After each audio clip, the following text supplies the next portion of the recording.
So hey what is up guys, क्या हाल चाल, कैसे हो आप सभी लोग। आप सभी का स्वागत है एक और ब्रांड न्यू वीडियो में। और आज की वीडियो होने वाली है डोरेमोन फैंस के लिए बेहद खास, क्योंकि आज के इस वीडियो में हम बात करने वाले हैं डोरेमोन की एंटायर स्टोरी और उसकी एक ऐसी रियल एंडिंग जिसके बारे में शायद ही आप लोगों ने कभी सोचा होगा। तो भाई चाय पानी समोसे मोमोज जो भी हाथ लगे ले आओ और आराम से बैठ जाओ, क्योंकि जो कहानी शुरू होने वाली है उसका मजा सिर्फ सुनने में नहीं बल्कि महसूस करने में है। सबसे पहले एंट्री होती है हमारे असली हीरो नोबिता की। नोबिता वो बच्चा जो हमेशा लेट आता था, हमेशा थका हारा दिखता था और होमवर्क का नाम सुन के चेहरे पर ऐसे एक्सप्रेशंस आते थे जैसे न्यूक्लियर बम बनाने को बोल दिया गया हो। और स्पोर्ट्स की तो बात ही मत करो, अगर दौड़ में कछुआ भी होता तो वो भी नोबिता को हरा देता। और रिजल्ट वाले दिन नोबिता के मार्क्स देखकर उसकी मम्मी के चेहरे पर वही एक्सप्रेशंस आते थे जो हमारे माँ बाप के आते थे। बचपन में नोबिता को सिर्फ एक ही चीज की टेंशन रहती थी, शिजुका। उसकी नजरों में दुनिया का सबसे बड़ा अचीवमेंट बस यही था, शिजुका से शादी करना।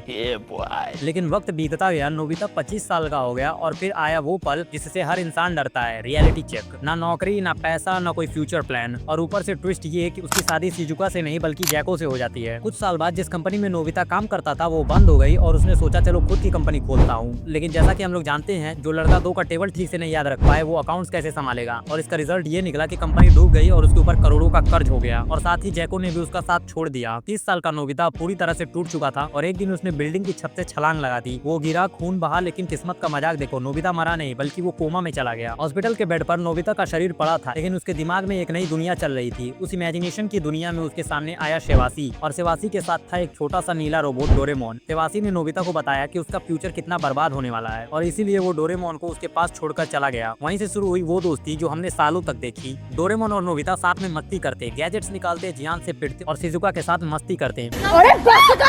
बेसिकली वो सारी कार्टून वाली जिंदगी। लेकिन एक दिन सब कुछ बदल गया। जियान से पिटकर नोबिता रोता हुआ घर आया। इस बार उसने डोरेमोन से कहा, डोरेमोन मुझे एक गैजेट दो, मैं जियान से बदला लेना चाहता हूँ। लेकिन डोरेमोन चुप था, ना उसकी आंखें झपकी ना उसका हाथ हिला, बस खामोशी थी। नोबिता को लगा डोरेमोन मजाक कर रहा है, लेकिन जब उसने उसकी स्पेयर पॉकेट खोलने की कोशिश की तो उसे पता चला कि पॉकेट ने काम करना बंद कर दिया है। उसी वक्त स्क्रीन पर डोरेमी आई और उसने सच बताया कि डोरेमोन की बैटरी खत्म हो गई है। तो नोबिता ने डोरेमी से कहा कि नई बैटरी लगा दो, लेकिन अगला सच उसकी दुनिया हिला देने वाला था। बैटरी डोरेमोन के कानों में लगती थी और डोरेमोन के कान तो बचपन में ही चूहे खा गए थे। मतलब बैटरी बदलना अब नामुमकिन था, और अगर किसी तरह से बदल भी दिया जाए तो डोरेमोन पूरी तरह से रीसेट हो जाएगा और नोबिता और उसकी सारी यादें मिट जाएंगी। नोबिता के पास सिर्फ दो रास्ते थे, या तो वो डोरेमोन को रीसेट करे और उसे एक नए रोबोट की तरह पाए, या फिर जिंदगी भर इंतजार करे उस दिन का जब टेक्नोलॉजी इतनी एडवांस हो जाए कि बैटरी बदलने के बाद भी मेमोरीज बची रहें। और नोबिता ने दूसरा रास्ता चुना और उस दिन के बाद से नोबिता और डोरेमोन कभी बात नहीं कर पाए। नोबिता दिन रात डोरेमोन की यादों में खोया रहता था। स्कूल छोड़ दिया, दोस्तों से मिलना जुलना बंद कर दिया। फिर एक दिन शिजुका ने पूछा, तुम इतने उदास क्यों हो? और पहली बार नोबिता ने अपना दर्द किसी को बताया। उस दिन के बाद नोबिता बदल गया। वो रोने वाला, होमवर्क से भागने वाला लड़का अब नहीं था। उसका एक ही गोल था, डोरेमोन को वापस लाना। साल गुजर गए। जो नोबिता क्लास में हमेशा लास्ट आता था अब सबसे आगे निकल गया। यूनिवर्सिटी क्लियर की और रोबोटिक्स इंजीनियरिंग ज्वाइन की। वो बड़ा आदमी बन गया, लेकिन उसका दिल अभी भी वैसा ही था, वो मासूम दिल जो सिर्फ अपने दोस्त को वापस लाना चाहता था। और यहीं से कहानी का असली मोड़ आता है। दूसरी तरफ डेकिसुगी, जो अब जापान का प्रेसिडेंट बन चुका था, वो अपने दोस्तों के बीच एक राज खोलता है। वो कहता है कि आज से 35 साल पहले नोबिता ने मुझसे एक वादा किया था, डोरेमोन को वापस लाने का, और आज वो वादा पूरा होने वाला है। डेकिसुगी की आवाज में वही पुरानी शांति थी, और शब्दों के पीछे दबा हुआ कंपकपाता गर्व साफ सुनाई दे रहा था, जैसे किसी दोस्त की जीत पर दिल भीतर से मुस्कुरा उठा हो। What? उधर नोबिता शिजुका की तरफ देखता है और धीमे से कहता है, आज अगर सब ठीक रहा तो डोरेमोन वापस आ जाएगा। शिजुका सिर हिलाती है, उसकी आंखों में उम्मीद है पर साथ में डर भी, कहीं ये सब सपना ना हो। नोबिता स्विच ऑन करता है और कुछ सेकंड तक खामोशी रहती है, सांसें रुक जाती हैं और फिर एक जानी पहचानी आवाज, नोबिता क्या तुमने अपना होमवर्क किया? बस इतना ही सुना था कि शिजुका की आंखों से आंसू गिरने लगे और नोबिता की मुस्कान बरसों बाद सच में जिंदा लगती है। 35 साल बाद उनका सबसे प्यारा दोस्त वापस आ गया था। और याद रखो गाइस, यहीं से असली मोड़ शुरू होता है। नोबिता छत से कूदा था